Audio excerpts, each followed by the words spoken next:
귀한 찬양 감사드립니다. 찬양을 마치는데 박수를 치고 싶은 마음이 막 드시죠? 우리 하나님께 영광의 박수, 또 격려의 박수 드리겠습니다. 찬양을 들으면서 은혜도 받고 또 뒤에 앉아있는데 저도 찬양대원처럼 찬양도 하고 싶은 마음도 들지만 한편으로는 이런 생각이 들더라고요. 이렇게 밝고 힘차게 찬양해 주셨는데 내가 졸리게 하면 안 되겠다라는 생각을 하게 됩니다.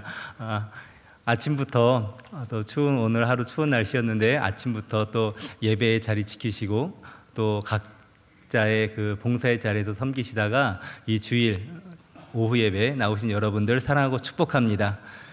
은혜를 구하며 나온 여러분에게 하나님께서 예배하신 은혜와 축복 허락하실 줄 믿습니다. 여러분은 죄 중에 어떤 죄가 가장 큰 죄라고 생각을 하십니까? 살인죄라고 하는 사람도 있을 터이고 폭력을 가하는 죄라고 얘기하는 사람도 있을 것입니다. 어떤 분은 거짓말이 가장 큰 죄라고 가르치신 분도 있더라고요. 저도 공감을 하는 바인데, 그런데 기독교 고전이죠. 신곡, 단테의 신곡이라는 곳에서는 이런 표현이 나옵니다. 탐욕보다 더 큰 죄는 폭력이다. 폭력보다 더 큰 죄는 기만이다. 기만보다 더 큰 죄는 배신이다 라는 거예요. 배신이 가장 큰 죄라고 이야기하면서, 그러면서 그 이야기 중에 이제 죄인들이 가는 지옥들이 여러 군데 있는데 가장 지하에 있는, 가장 밑에 있는 곳에 떨어지는 자들이 바로 배신을 한 사람들, 그들이 떨어지는 지옥이 가장 험악한 지옥이다라고 이렇게 표현을 합니다. 왜일까요?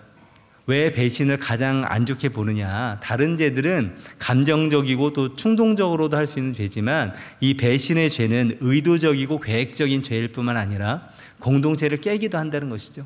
신뢰를 저버리는 것이죠. 약속을 저버리는 것이고, 가룟 유다, 대표적으로 가룟 유다 같이 이렇게 믿음을 저버리는 행위, 그것을 가장 악한 죄라고 단테는 이렇게 이야기한다는 것입니다. 사실 믿었던 사람에게 배신당할 때, 내가 사랑을 했는데 내가 호의를 베풀었는데 그것을 악으로 갚을 때 얼마나 우리는 마음에 큰 상처가 됩니까? 아픔이 됩니까? 믿었던 사람이 나를 배신하거나 모함을 하거나 그런 뒤통수를 맞는 경험이 있는 분들은 아마 공감을 하실 것입니다. 이것이 얼마나 아프게 하고 고통하게 하는 것인지. 그런 일을 당하면 분노가 일기도 하고 미움이 싹트기도 하고 복수심에 불타기도 하겠죠. 제가 그렇다는 것만이 아니라 사실 이렇게 배신을 하고 배신을 당한다는 것이 어떤 경우만 있는 것이 아니라 우리의 인생에 있어서 자주 있다는 거예요. 그런 경우들도 많고 우리도 그런 일들을 경험할 수 있다는 것입니다. 성경을 들춰보면 그런 이야기들이 부지기수로 나옵니다. 라반에게 속은 야곱이나, 그리고 요셉도 형제들에 의해서 팔리게 되는 것도 배반이죠. 삼손은 들릴라에게 모든 것을 다 빼줄 정도로 사랑했는데 결국 어떻게 됩니까? 들릴라에 의해서 속임을 당하고 배신을 당하고 비참하게 최후를 맞이하게 되지 않습니까? 바울은 디모데후서 4장 10절에 이렇게 얘기해요. 대만은 이 세상을 사랑하여 나를 버리고 데살로니가로 갔다. 내가 사랑해서 키우고 양육했는데 나를 버리고 가버린 거예요. 베드로는 어떻습니까? 가룟 유다는 말할 것도 없고, 무엇보다도 성경 이야기가 무슨 이야기냐 하면 하나님께서는 이스라엘을 끝없이 사랑하시고 용서하시고 품어주시는데 이스라엘은 반복해서 하나님을 떠나고 배반하고 이방신을 찾아가고, 하나님을 떠나고 배반하는 그 장면이 계속 반복되는 것이 구약 성경이지 않습니까? 사람의 속성에는 배신이 뿌리 깊게 자리 잡아 있다는 거예요. 신실함이 없고 항상 거짓되이 남을 배신하기도 하고 배반당하기도 하고 말세에 속이기도 하고 속기도 하는 그런 악한 상황이 하나님을 떠난 이 세상 가운데 있다는 것입니다. 근데 배신을 당한다면 감정적인 충격만이 아니라 이제 그 삶 자체가 굉장히 마음이 힘들어지는 것이죠. 사람을 믿지도 못하기도 하고 고립감에 빠지기도 하고 자괴감에 빠지기도 하고 분노, 복수심 이런 부정적인 감정들이 많이 올 것입니다. 다윗은 시편 55편 12절에 이렇게 얘기를 해요. 제가 읽겠습니다. 시편 55편 12절에 나를 책망하는 자는 원수가 아니라 원수이라면 내가 참았으리니 나를 대하여 자기를 높이는 자는 나를 미워하는 자가 아니라 미워하는 자일진데 내가 그를 피하여 숨었으리라. 그는 곧 너로다. 나의 동료, 나의 친구요, 나의 가까운 친구로다. 우리가 같이 재미있게 의논하며 무리와 함께하여 하나님의 집 안에서 다녔도다. 무슨 얘기냐면 나를 책망하는 자, 나를 공격하고 나를 비난하고 이런 사람이 내 원수였다면 그냥 그러려니 하겠다라는 것이죠. 나하고 관계가 안 좋거나 무슨 이해관계 있거나 해서 나를 미워해서 저주를 한다든가 그렇다면 그런가 보다 하겠다는 것입니다. 그런데 나를 책망하는 자가 누구냐? 다른 사람이 아니라 바로 나의 친구, 나의 동료, 나의 가까운 친구가 그런다는 거예요. 우리가 같이 재미있게 지내고 하나님 집안에 다녔는데 그런 사람한테 배반을 당하면 정말 그 믿었던 사람에게, 존경하던 사람에게 받았던 고통은, 그 배신은 다른 고통과도 비교할 수 없는 고통이 있다는 것입니다. 우리의 삶에서도 이런 경우들이 종종 있죠. 이럴 때 우리는 우리의 마음을 어떻게 지켜야 되며 어떻게 살아가야 될까요? 본문의 다윗은, 오늘 읽은 다윗은 인생의 힘든 시기를 지내고 있습니다. 우리가 23장을 읽었는데 21장에서 다윗이 사울에 의해서 이제 쫓김을 당해서 도망을 가요. 다윗은 도망자의 삶을 살고 있는데 다윗을 잡으러 온 사람이 누구냐? 이스라엘의 왕이거든요. 그렇게 넓지 않은 이스라엘 땅 안에서 그 왕의 시선을, 왕의 추격을 피하기가 쉽겠습니까? 어렵겠습니까? 쉽지 않으니까 어디로 가냐? 적국인 블레셋으로 가는 거예요. 블레셋. 그런데 블레셋 장군들이 다윗이 오는 걸 보고 그를 기뻐 맞이하겠냐는 겁니다. 몇 년 전에, 얼마 전에 골리앗 장군을 죽여서 블레셋을 패퇴시킨 그 다윗인데 블레셋 장군들이 저 사람 받으면 안 됩니다 라고 얘기하자 다윗이 이제 침을 흘리며 바보처럼 행세하면서 비참하게 다시 이스라엘로 돌아오는 이야기가 그 앞장에 나온다는 거예요. 다윗은 이스라엘 안에서도 안전하지 않고 다른 곳으로 도망갈 수도 없는 그런 상황 속에서 이스라엘과 블레셋의 그 경계인 그 아둘람과 헤레스풀 사이에 거하고 있습니다.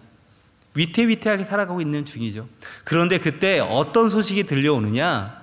그일라 주민이 블레셋 사람들에게 침탈을 당하고 있다는 소식을 들은 거예요. 그게 오늘 본문이지 않습니까?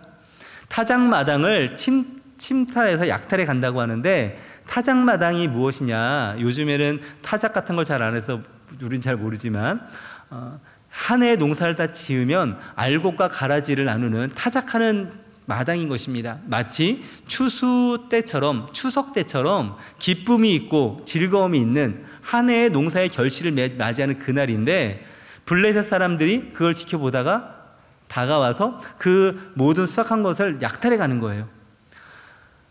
그냥 재산을 뺏어가는 것만이 아니라 한 해 농사를 뺏어가면 이 사람들이 이제 뭐 먹고 삽니까? 생계가 달린 문제거든요. 죽고 사느냐의 그 경계선에 있는 중에 그일라가 이렇게 블레셋에 대해서 약탈을 당하는 것입니다. 그러자 다윗에게 도움을 요청하는 것이죠. 그런데 다윗이 지금 누구를 도울 처지입니까? 자기도 지금 도망자인데 어디에 몸을 기댈 곳 없는 도망자인데 어떻게 돕겠어요? 다윗이 그일라 주민의 이런 요청을 거절해도 아무도 뭐라고 하지 않을 것입니다. 그런데 다윗은 어떻게 하느냐? 이것을 스스로 판단하지 않고 2절에서 하나님께 묻는 거예요. 하나님, 그일라를 구원해야 됩니까? 라고 묻는다는 것입니다. 이런 상황들을 볼 때 사실 그일라가 다윗에게 도와달라고 요청할 때 이것이 기도해야 될 문제인가 아니면 잘 생각해가지고 현실을 판단해서 어떻게 행해야 될 것인가를 깊게 사료해서 결정해야 될 것인가. 우리는 어떤 당연한 문제에 대해서는 기도하지 않고 우리가 먼저 생각을 해요. 우리가 해결하기 어려운 일, 또 내가 결정하기 어려운 일은 기도를 하지만 내가 생각해서 당연히 이렇게 해야지 하는 문제들은 그냥 하는 경우들이 있다는 것입니다. 그일라의 구원 요청을 다윗이 이것을 받아들일 가능성이 있는 이야기인가? 그렇지 않죠. 먼저는 어려움에 처해 있는 그일라 그 주민들을 구원해야 될 책무가 누구에게 있습니까? 원래 왕에게 있는 것이잖아요. 이스라엘의 그 도시가 블레셋에다 침탈당해서 약탈당하면 이스라엘의 정규군이 와서 구원해 줘야 되는데 그 왕이 하지 않는 일인데 다윗이 할 필요가 있는 것이 아니잖아요. 그걸 위해서 국가가 있는 것 아닙니까? 그리고 전쟁이라고는 해보지도 않은 400명의 사람들을 데리고 지금 다윗이 있는데 다윗이 이 400명의 이 어중이 떠중이를 데리고 전쟁에 나간다면 이길 자신이 있겠습니까? 이길 가능성이 얼마나 되겠습니까? 확실하지도 않죠. 그리고 무엇보다도 다윗은 지금 도망자의 삶을 살고 있는데 그일라에 가서 전쟁을 한다면 그가 어디 있는지 위치가 노출될 거 아니에요. 그리고 그 뒤에 부하들도 그것 때문에 반대를 하고 뒤에 이런저런 일이 일어나듯이 다윗이 그 그일라를 구하러 간다면 사울이 다윗을 발견해서 공격해 올 것은 뻔한 전개라는 것입니다. 그러니 다윗이 그일라를 구하는 것이 맞습니까? 틀립니까? 구할 필요도 없는 것이고 또 구해서도 안 되는 것이죠. 그런데 다윗은 이런 상식이나 계산이나 상황 판단을 하는 것보다 먼저 기도의 자리로 나간다는 거예요. 그리고 기도를 합니다. 스스로 생각도 하고 판단도 했지만 스스로 결정하지 않고 그 결정을 주님께 맡기는 거예요. 묻는 것이죠. 하나님, 내가 어찌해야 됩니까? 단순히 내가 어려움에 처했으니까 도와주세요, 내 요청만 하는 것이 아니라 벌써 400년이 나에게 있습니다, 이 사람들 살려주세요, 그런 요청만 하는 것이 아니라 그일라가 지금 곤란을 당했습니다, 하나님 도와주세요, 중보기도만 하는 것이 아니라 무엇을 하냐? 하나님, 내가 어떻게 해야 됩니까? 그걸 묻는다는 것입니다. 기도란 바로 그런 것이죠. 일방적으로 얘기하는 것이 아니라 하나님께 묻는 것입니다. 들어야 된다는 것입니다. 사춘기 아들을 둔 어머니가 이런 좀 고민이 생겼습니다. 아이가 커가면서 이제 말도 하지도 않고 잘 거의 안 하고 이제 방에 들어가서 게임만 하고 막 가끔 화도 내고 이러는 거예요. 그래서 엄마가 계속 참다가 아빠한테 얘기를 했답니다. 같은 남자니까 한번 불러 앉아놓고 얘기 좀 해라. 얘 지금 이렇게 하면 어떻게 하겠어요? 하면서 대화를 좀 하라고 이렇게 권면을 했답니다. 그래서 아빠가 이렇게 저녁 늦게 들어와서 아들에게 너 이제 여기 와서 좀 앉아라. 나랑 대화 좀 하자고 불렀답니다. 그랬더니 아들이, 그 사춘기 중학교 아들이 이렇게 얘기하더래요. 왜요? 대놓고 화내시려고요? 이렇게 얘기하더래요. 말장난이죠. 워드플레이죠. 대화가 무엇이냐? 대놓고 화내려고 그런다는 거예요. 대화가 아니라 아빠는 대화한다고 불렀는데 얘기하다 보면 뭐가 됩니까? 대화가 아니라 일방적으로 훈계를 하고 잔소리를 하고 교훈을 하고 너 이래서는 안 돼, 조언을 하고 일방적인 얘기가 된다는 것이죠. 대화란 내 말만 하는 것이 아니라 어떻게 됩니까? 얘의 말을 들어야 되는 것이에요. 너 무슨 어려운 일 있니? 힘든 일 있니? 요즘 어떠니? 이렇게 되면 대화가 이렇게 물어본다고 해서 대화할 얘기도 안 하겠지만 대화란 주고받고 해야지 대화인 것이잖아요. 일방적으로 얘기만 한다면 그것은 대화가 아니라 대놓고 화내는 것처럼 우리는 하나님께 대놓고 우리의 요구사항만 요청한다면 그것이 어찌 바른 기도가 되겠냐는 거예요. 물어야 된다는 것입니다. 물어봐야 된다는 것입니다. 때로 어떤 사람으로 인하여서 마음이 상할 때 하나님, 나 저 사람 너무 싫어요. 저 어떻게 저럴 수 있습니까? 이런 불평과 원망 같은 말을 할지라도 이렇게 하나님께 마음을 토해 놓는다면 어떻게 기도되느냐? 하나님, 제가 어떻게 해야 되겠습니까? 라는 질문이 어렵지만 해야 된다는 것입니다. 물어봐야 된다는 것이에요. 물어봐야 된다. 오래된 신앙인들, 특별히 지금 교회를 열심히 했다던가 신앙생활 열심히 한 분들의 약점이랄까, 종종 실수하는 것 중에 하나가 묻지 않고 행하는 경우들이 많습니다. 왜냐하면 우리 신앙인들의 판단과 상식에 있어서 이것은 하나님이 기뻐하신 일이라 라고 단언하는 경우들이 있기 때문이에요. 물어보지도 않고 행하는 경우들이 있다는 것입니다. 성경의 예로는 여호수아서 9장에 나오는 기브온 거민 사건을 들 수 있죠. 여호수아가 가나안 땅에 들어가서 정복하면서 여리고도 정복하고 아이스도 정복하니까 가나안 땅의 모든 왕들이 연합을 해서 대적을 하려고 합니다. 근데 그때 기브온이 눈치를 빨리 채서 여호수아, 이스라엘을 대적하면 안 되겠다 해서 붙으려고 해요. 그런데 하나님께서는 가나안 족속을 다 멸하라 그랬거든요. 근데 가나안 족속인 기브온이 자기의 정체를 숨기고 다가옵니다. 해진 옷을 입고 불쌍하게 여겨가지고 우리는 먼 곳에서 왔다 하면서 우리와 맹세를 하자라고 얘기를 합니다. 그런데 생각해 보십시오. 하나님의 백성이 가난하고 어려워 보이는 사람 보면 어떻게 됩니까? 구제를 해줘야 되잖아요. 당연한 것 같은데, 그런데 여기서의 문제가 뭐냐? 여호수아서 9장 14절에 이렇게 평가를 해요. 우리 같이 한번 읽어볼까요? 시작. 무리가 그들의 양식을 취하고는 어떻게 할지를 여호와께 묻지 않았다는 겁니다. 그 불쌍해 보이는 기브온 거민들이 오는 걸 보고서 그래, 이 사람들하고 우리가 동맹을 맺자, 도와주자, 단순히 그렇게 생각했다는 거예요. 그 뒤에 어떤 계기가 있는지는 모르고 속고 이렇게 됐다는 것이죠. 중요한 것은 이 사람을 돕냐 안 돕냐, 그거보다 더 중요한 것이 무엇이냐, 그 일을 할 때 우리가 먼저 물어보느냐라는 것입니다. 아무리 좋은 일을 한다 할지라도, 중요한 일을 한다 할지라도, 하나님이 기뻐하시는 것 같은 일을 한다 할지라도 우리가 물어보지 않고 하나님 기뻐하시겠지 뭐 라고 한다면 그것은 잘못된 건 아닙니까?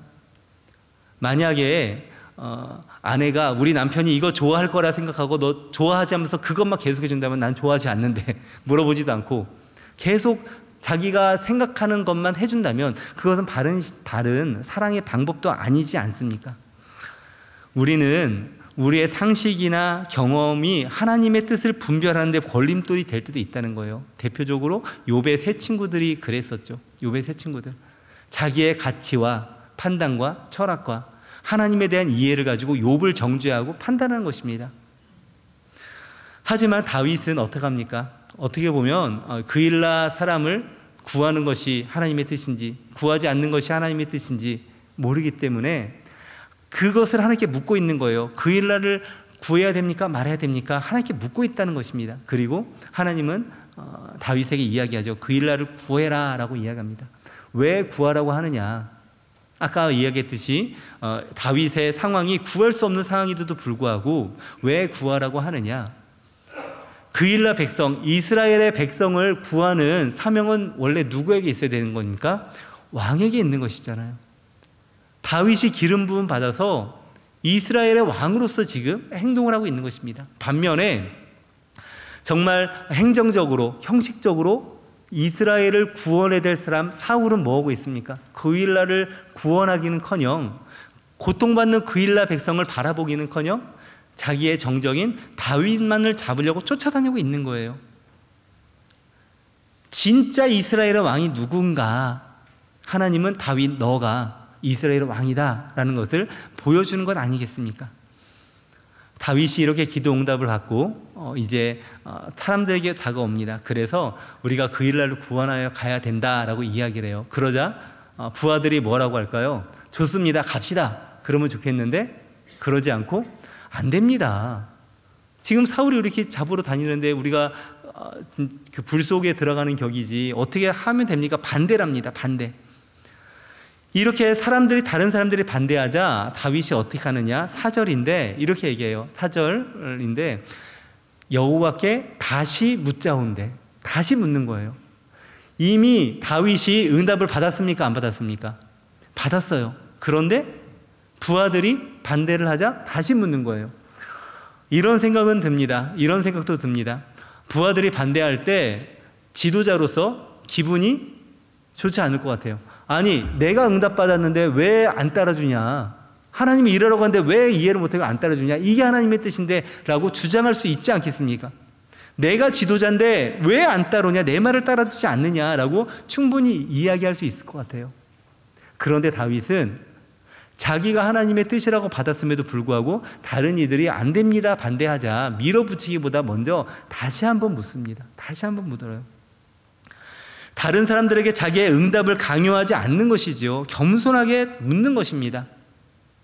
다시 한번 하나님의 뜻을 확인하는 과정을 겪는다는 것이죠. 사람들의 의견을 무시하지 않고 독불장군처럼 내 의견만 주장하지 않는 것입니다. 그리고 두 번째 다시 묻죠. 그리고 두 번째 물었을 때 하나님께서 다시 얘기하지 않습니까? 그일라를 구원하라 라고 이야기한다는 거예요. 다윗은 자기 마음대로 하는 것도 아니지만 자기의 그 응답을 가지고 밀어붙이는 것만도 아니지만 사람들의 말에 끌려다니는 것도 아니고 다수결에 끌려다니는 것도 아닙니다. 다윗의 결정은 어디에 있느냐? 하나님의 응답에 있는 것이죠. 하나님이 말씀하시는 대로 다른 사람이 반대한다 할지라도 나의 경험이나 상식이 이것은 아니라고 할지라도 하나님의 말씀이 있으면 그 길로 가는 것, 그것을 확인하며 그 길로 가는 것이 바로 다윗의 입장이라는 것입니다. 사랑하는 성도 여러분, 우리도 인생에 많은 일들이 있죠. 크고 작은 일들. 때로는 뭐 그런 것까지 물어보면서 해라고 이야기할 수 있는 부분도 있겠지만 우리의 모든 것들을 주님께 물어보며 내 뜻이 아니라 하나님의 뜻대로 걸어가는 귀한 믿음의 걸음 걸어가는 우리 모두 되기를 예수님의 이름으로 축원합니다. 이제 문제는 그 다음에 일어나는 것이죠. 그 일날을 구원한 다음에 그 일날을 구원하지 않습니까? 그 다윗과 백성들이 이런 어려움이 있음에도 불구하고 하나님 말씀에 순종함으로 그 일날을 가서 그 일날을 구원합니다. 좋죠. 기뻤겠죠. 그런데 그 다음에 평탄대로가 펼쳐져야 될 것 같은데 예상을 벗어나지 않습니다. 무슨 일이 일어납니까? 누군가가 사울에게 그 일라에 다윗이 들어와 있다라고 알려준 거예요. 그 소식이 전해진 것입니다. 7절에 전해지고 그러자 사울이 무엇이라고 하느냐? 7절에 하나님이 그를 내 손에 넘겼다라고 얘기하죠. 문빗장이 있는 성읍에 들어가 갇혀 있다. 밖에 있으면 다윗을 잡으러 가기 힘든데 성 안에 들어있으니까 우리가 둘러싸서 포위해서 잡으면 도간에 든 쥐구나라고 이야기하는 것이죠. 회죄를 부릅니다. 근데 사울의 이야기가 참 씁쓸해요. 이것을 누가 행했다고 하는 겁니까? 하나님이 그를 내 손에 붙였다고 스스로 해석을 하는 거예요. 맞습니까? 틀립니까? 아전인수죠. 자기의 그 욕심을, 자기의 생각을 자기 주관적으로 하나님이 이것을 나에게 붙여주셨다고 행하는 것입니다. 하나님의 이름을, 하나님의 뜻을 자기 생각으로 재단하는 거예요.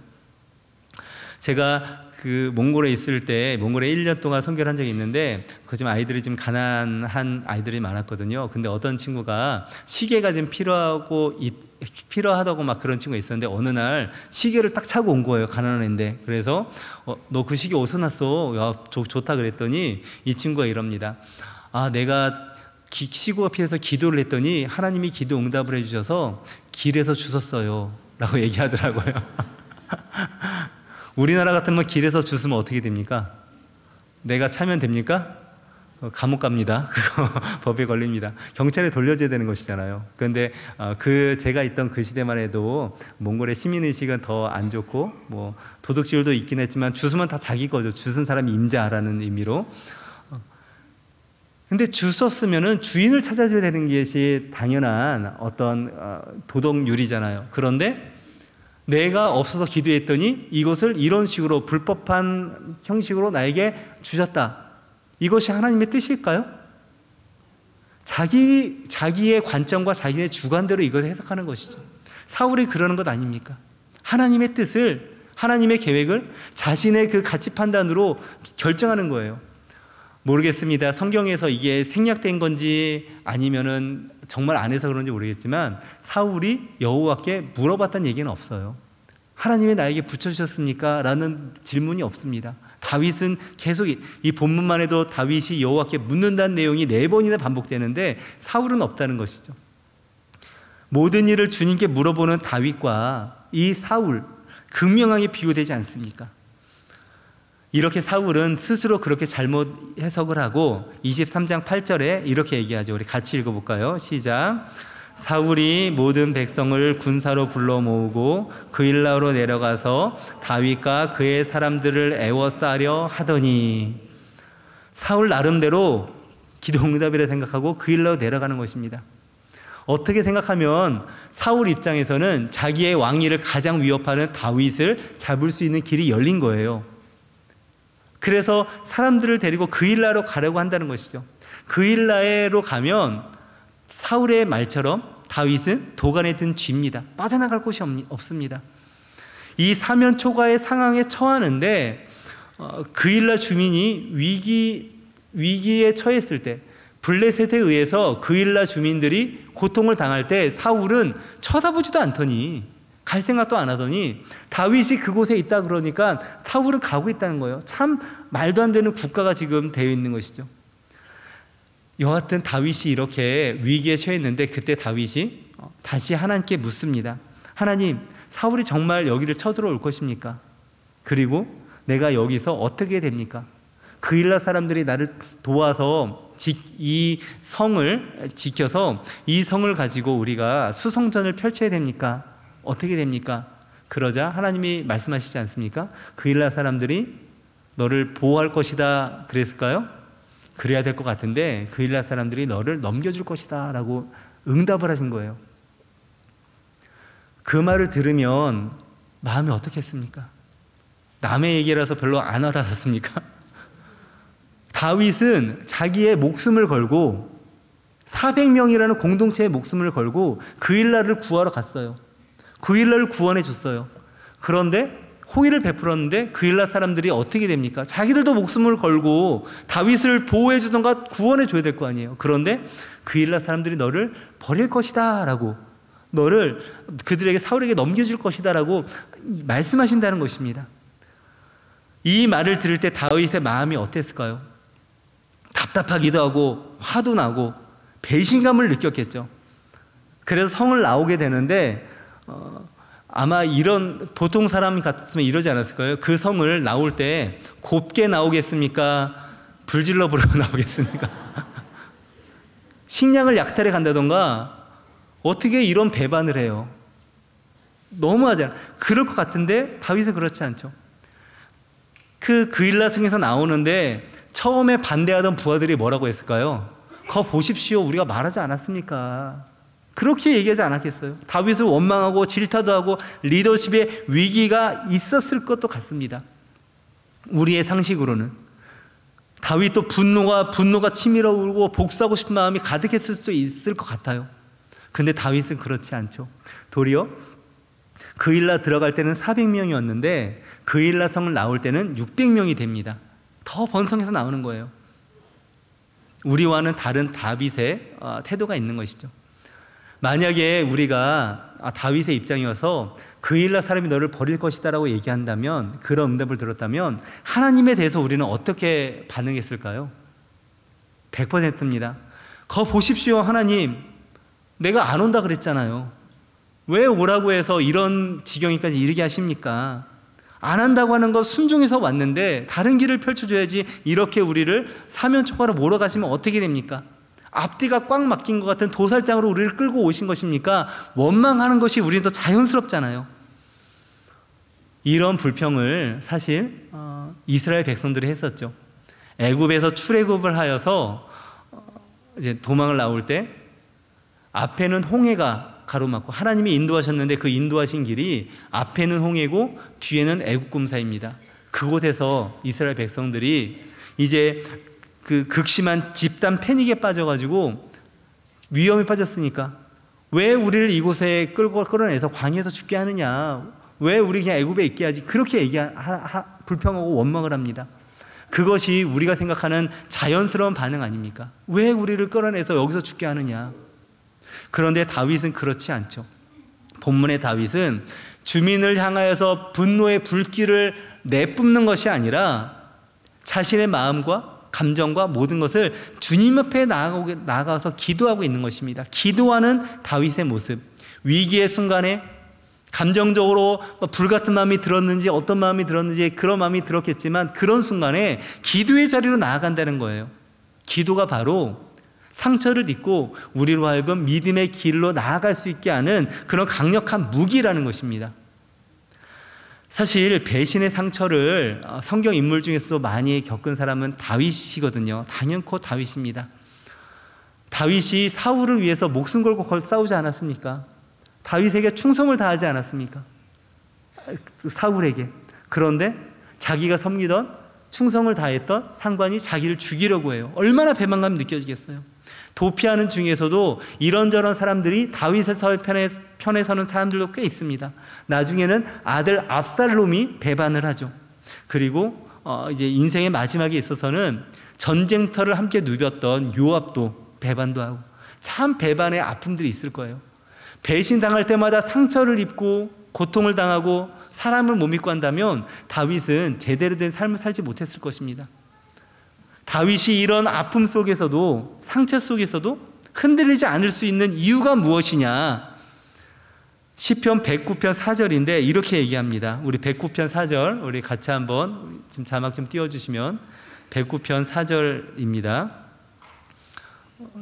아까는 잘 나오더니 오늘은 이번에 좀 늦네요. 제가 읽겠습니다. 나는 사랑하나 그들은 도리어 나를 대적하니 나는 기도할 뿐이니라. 시편 109편 4절 나오진 않았지만 우리 따라해 볼까요? 나는 사랑하나 그들은 도리어 나를 대적하니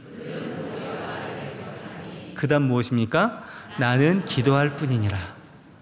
나는 기도할 뿐이니라. 내가 복수하는 것도 아니고 이렇게 저렇게 가서 내 정당성을 얘기하는 것도 아니고 나를 원망하는 자들에게 다른 데 가서 내 답답함을 토로하는 것도 아니고 무엇을 한다고요? 나는 기도할 뿐이니라. 다윗의 삶의 자세가 이렇다는 거예요. 수많은 아픔과 그 상처가 있었지만 기도를 통하여서 다윗은 그 상처를 이겨내고 앞으로 나간다는 것입니다. 다윗이 그일라를 대하는 태도에 원망이나 분노가 느껴지지 않죠. 왜냐하면 이 모든 과정에 있어서 다윗이 그일라로 온 것도, 그일라에서 나오는 것도 누구의 뜻이고 누구의 인도하심입니까? 하나님의 뜻이고 하나님의 인도하심이거든요.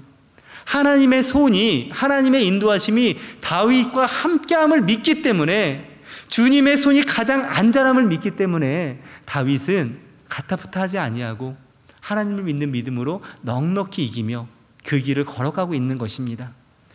그일라 성읍을 나온 다윗 무리들 10광야로 도피를 합니다. 그런데 그 19절을 보면은 23절 19절에 10광야 사람들도 사울에게 고자질을 해요. 그래서 다윗이 하길라 수풀에 숨어 있다라고 알려줍니다. 곳곳에 다윗의 대적들이 있는 것이에요. 도망 나와서도 이리저리 계속 도망쳐 가고 있는 것이죠. 애초에 그일라를 구원하지 않았다면 이런 일도 없었을 터인데 원망할 것도 같지만 이 위급한 상황에 다윗은 여전히 기도한다는 거예요. 이 10 사람들이 다 사울에게 고자질을 할 때에 다윗이 쓴 시가 있습니다. 이 위급한 시기에 다윗이 한 기도가 있어요. 시편 54편 4절입니다. 시편 54편 4절 우리 같이 읽어보겠습니다. 시작. 하나님은 나를 돕는 이시며 주께서는 내 생명을 붙들어 주시는 이시니이다. 아멘. 하나님이 나를 돕는 이시다라는 믿음, 그리고 나를 붙들어 주시는, 나의 생명이 사울에게 있는 것이 아니라, 나를 고자질하는 나의 대적들에게 있는 것이 아니라 하나님의 손이 내 생명을 붙들어 준다, 그 확신이 있으니 다윗은 그일라를 핑계대지 아니하고 그일라에게 원망하지 아니하고 그들을 향하여서 분노를 하지 아니하고 믿음의 길을 걸어가고 있다는 것이죠. 우리를 시험의 자리로 인도하시는 이도 하나님이시지만 그곳에서 피할 길을 주시는 이도 하나님이십니다. 하길라 수풀과 산굴로 도망다니면서 이렇게 끈질긴 추격이 이어지는데 다윗이 마온 황무지로 도망다닐 때 전령이 오는 것이죠. 전령이 와서 블레셋이 이스라엘을 공격하고 있습니다. 그렇게 얘기해서 사울이 이제 후퇴를 하게 됩니다. 다윗이 건져짐을 당하는 것이죠.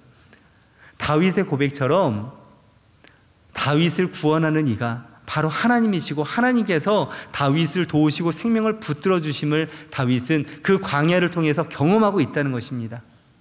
사랑하는 성도 여러분, 우리는 살면서 여러 가지 배신의 경험을 한두 번 당합니다. 믿고 내가 기도 제목을 얘기했는데 그것을 다르게 해석해서 안 좋게 얘기하는 분들도 있고, 사업으로나 또 경제적으로나 또는 내가 정말 사랑하는 마음으로 했는데 뒤에서 뭐 다 나를 향해서 다른 말을 한다던가 수많은 어떤 배신이나 상처나 아픔들이 있을 수 있습니다. 그것 하나하나 때마다 우리가 상처를 받고 넘어지고 좌절되어 있으면 안 됩니다. 왜? 우리는 사명을 받은 자이기 때문에, 앞으로 나가야 될 자이기 때문이라는 것이죠. 그리고 가장 큰 배신을 당한 분, 이 세상에서 가장 극심한 배신을 경험한 분이 계시지 않습니까? 제자 유다에 의해서 팔리신 분, 수제자라고 하는 베드로에 의해서 나는 그를 모른다 저주했던, 모든 제자들이 다 도망갔던, 며칠 전만 해도 호산나 다윗의 자손이여 찬송하며 경배하며 메시아라고 외치던 수많은 군중들이 돌연 그를 십자가에 못 박으라고 외치던 십자가에 달리신 예수 그리스도, 예수님께서는 그 모든 배신을 당하고 아픔을 당하면서도 그 십자가에서 무엇이라고 말씀하십니까? 아버지, 저들을 사하여 주옵소서, 그들이 하는 일을 알지 못하니이다. 긍휼의 마음으로 그들을 바라보는 것입니다. 살면서 배신당한 경험이 있거나 우리의 마음을 아프게 하는 쓰라리는 상처가 있다 할지라도 우리에게 상처 주는 그 사람이나 그 사건을 바라보는 것이 아니라 그걸 가지고 하나님께 나아가며 우리가 하나님께 묻고 하나님의 인도하심을 따라가는 우리 모두 되시기를 예수님의 이름으로 축원합니다. 우리의 아픔과 원통함과 억울함을 아시는 하나님께서 모든 것을 인도하여 주시고 다른 것들이 우리에게 상처를 입힐 수는 있지만 우리의 영혼까지 망가뜨리게 해서는 안 된다는 것입니다. 배신의 상처를 넘어서 십자가의 길로 걸어가는 귀한 우리 영락의 식구들 되시기를 예수 그리스도의 이름으로 축원합니다. 기도하겠습니다. 사랑의 하나님, 우리의 마음이 다른 이들의 배신이나 또 상처로 인하여서 무너질 때가 많습니다.